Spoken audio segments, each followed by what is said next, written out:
Welcome back, folks. Greg Siltman here, Outsourced Chief Investment Officer and Outsourced Chief Financial Officer. If you've got a vision for your company, get hold of me and we can help you make it come true.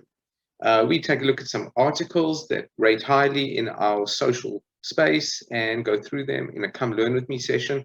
This one's from last week. Investors pile into real assets amid equity market turbulence.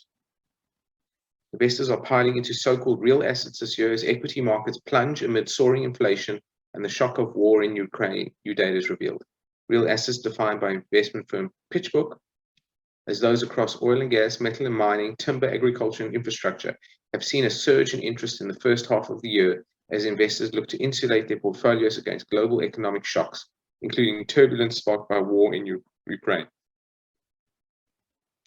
The first quarter of 22 saw real asset fundraising surge to 159.7 billion, up from 75.7 billion in the same period in 2021, with 322.4 billion in dry powder now sitting in funds waiting to be invested in real assets, investment data firm PitchBook found. Analysts said allocations to real assets would remain elevated, this as the rocky economic backdrop continues for the foreseeable future. I believe that with inflation up, investors will continue to show more interest in real assets.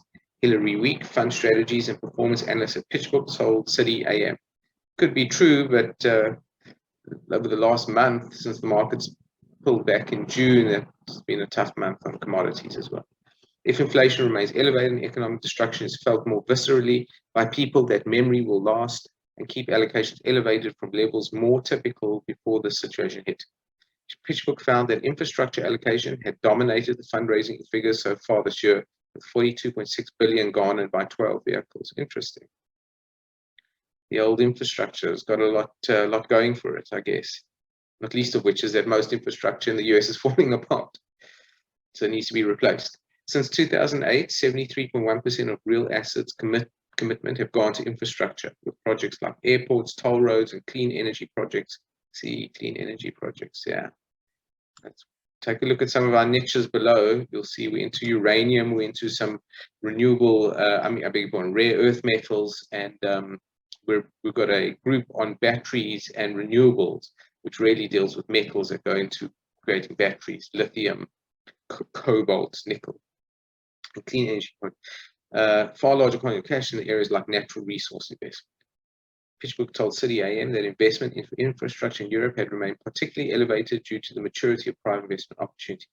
Europe was ahead of the US in privatizing certain public assets such as airports, so there's been a longer tradition of certain infrastructure investing there. The US is trying to find ways to make a profit on infrastructure, however, and the investment opportunities should grow as the new models are accepted.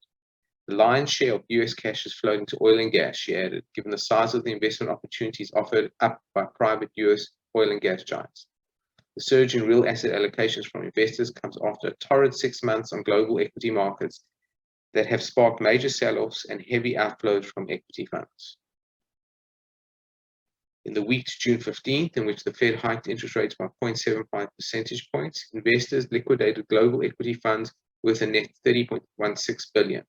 Marking their largest net selling since at least July 2020, according to data from investment analyst platform Refinitiv. The week saw financial, tech, and real estate sector equity fund faced outflows of 894 million, 439, and 409 million, respectively, while energy and utility funds lured about 479 million each in net buying. Oh, okay, still some inflows. Tech stocks in the public markets have been the hardest hit by an exodus in the past 6 months as investors shun growth-focused firms to focus on short-term return.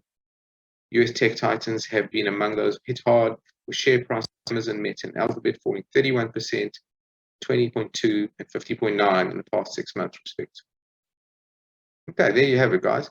A little bit dated, but still speaks about, strong inflows into real assets because of inflationary concerns. I guess that would be the highlight. Take a look at some of the links below. Please subscribe and like. We do a lot of these Come Learn With Me sessions, and you never know, you may learn about the next $1 million idea. Greg Silverman, out for now.